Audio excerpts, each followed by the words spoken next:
I just realized when I was coming in this morning that I am the only thing standing between all of you and lunch.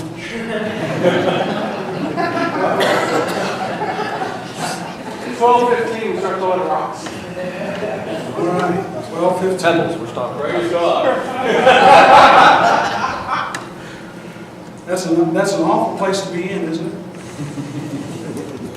Of course, the food is that way, and I guess I can get all the way there.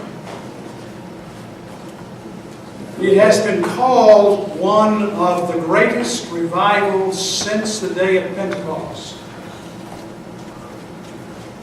I refer to the famous revival that took place at Cane Ridge, Kentucky, near Lexington, in August of 1801, 212 years ago.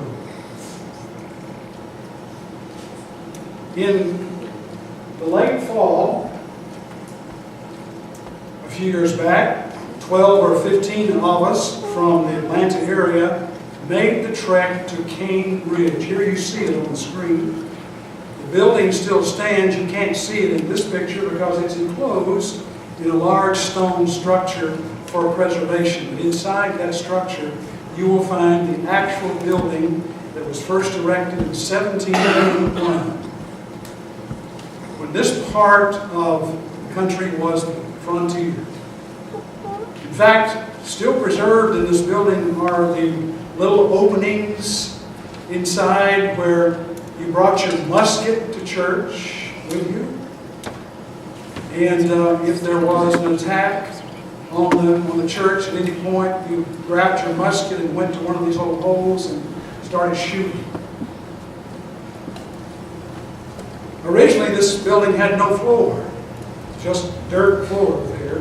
But then they erected this pulpit. Let's go back and get it here. What you see there, with our group poised around it on the north side.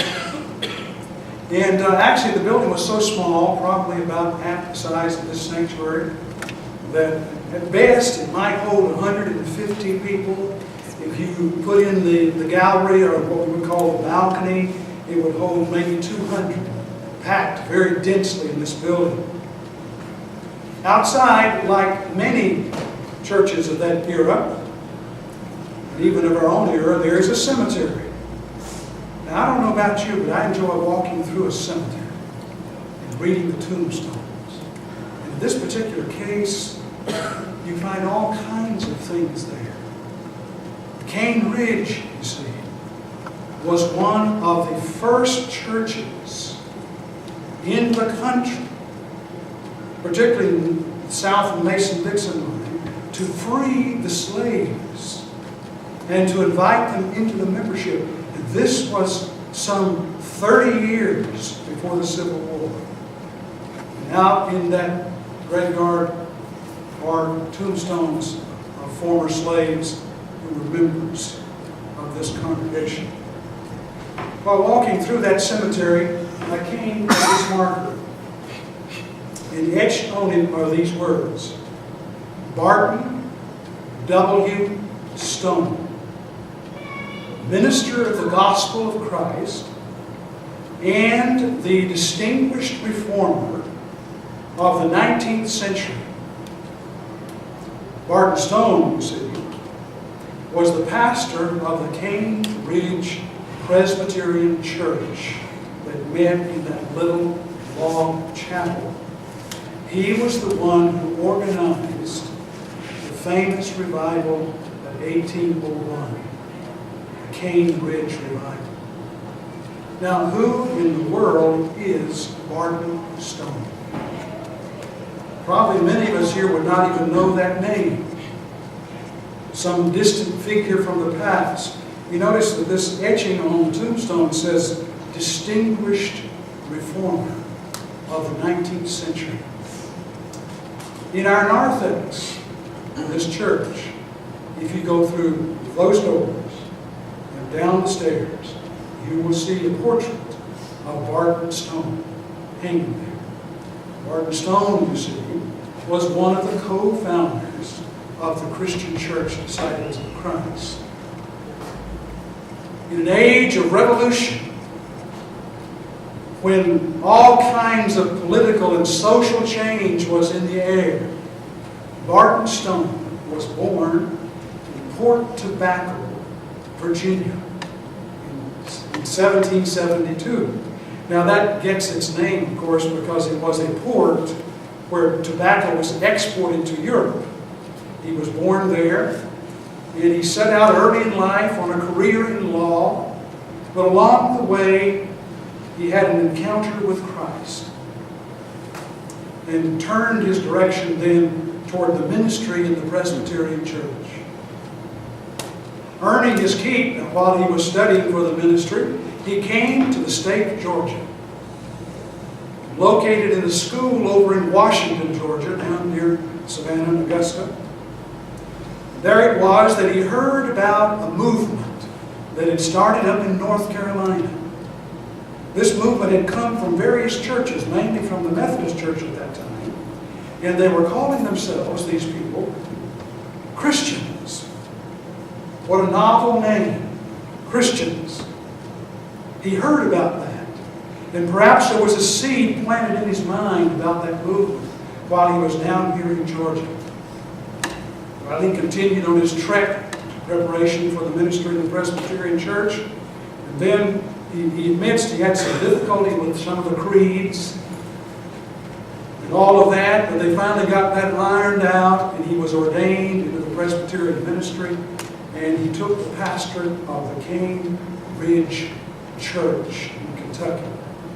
Now it's called Cane Ridge because there at that time was a ridge that had cane on it out there, and there's still some of it there, and in fact. And he went to that little small church with all of its country people way out in, as we could say, the boondocks. He noticed this small little congregation. He decided that it was time to do something to try to revive them, try to encourage their enthusiasm. And so he organized a revival. Now, there are still revivals held around, aren't there? It's kind of a disappearing thing in churches today, but in this particular day, these were the biggest thing going in town or in the country. People would come from miles around, they'd bring their wagons, they would pitch a tent perhaps, maybe not, start a campfire, roll out their sleeping gear on the ground, and they'd hang around for several days while the preachers carried on. And there would usually be a number of different preachers of different denominations out there. So you could actually tune in on 4 or 5 different sermons going at the same time. Just walk around and hear different ones. And this is the way it went all day long. So he organized this revival on the grounds of Cane Ridge. There are the grounds, as they are today. Then it happened. It is estimated, no one took count, but it is estimated on these grounds 10 to 25,000 people showed up. Can you imagine? And the preachers got up on stumps or wagons and gathered as many people as they could around them. And they preached their sermons all day long. Some things broke out in this revival, some things that might make us feel a bit uncomfortable today, all kinds of charismatic and Pentecostal kinds of demonstrations. A strange thing known as barking broke out, or people were slain in the Spirit. They fell down on the ground, and so forth. And many during that time, actually hundreds of maybe even 1,000 or more people were converted to Christ in that revival. Well, it was so emotional and so life-changing that the church of that day was very uncomfortable with this. Particularly those in the old-time Presbyterian church and the ones who believed that people were predestined to be saved or lost. And this whole idea of people coming to Christ spontaneously in a revival like this was frowned upon. Well, to make a long story short, and to simplify something that was really quite complex, Stone felt he had to withdraw from the Presbyterian Church and start his own movement, much like Thomas Campbell. And Alexander Campbell would do a few years later up in Pennsylvania. And guess what Stone called his group? Christian. What a novel idea. Christian. And he started a movement that was aimed to try to unite all of the warring factions of the church. And so he went around the state of Kentucky preaching this message of Christian unity. Christian unity based upon the New Testament throughout the state of Kentucky. There are churches up there to this day that were actually founded by Barton Stone. They're still functioning after 200 years in the state of Kentucky. His message pierced through the divisions in all kinds of denominations, and there was a unity that came out of that movement that would later be joined by the movement that had been started by Alexander and Thomas Campbell, and the two would come together in 1832 and become what is today the Christian Church, Disciples of Christ. How did Stone get this message? Where did he get the basis for this kind of call? Well, it came in that passage we read this morning, John 17. This passage is set as the prayer of Jesus just prior to his betrayal and his arrest, his crucifixion, and finally resurrection. Stone realized that there were in the ancient prophets predictions of a day that would come in the future in which the Spirit of God would be poured out upon all. We just read it in Joel.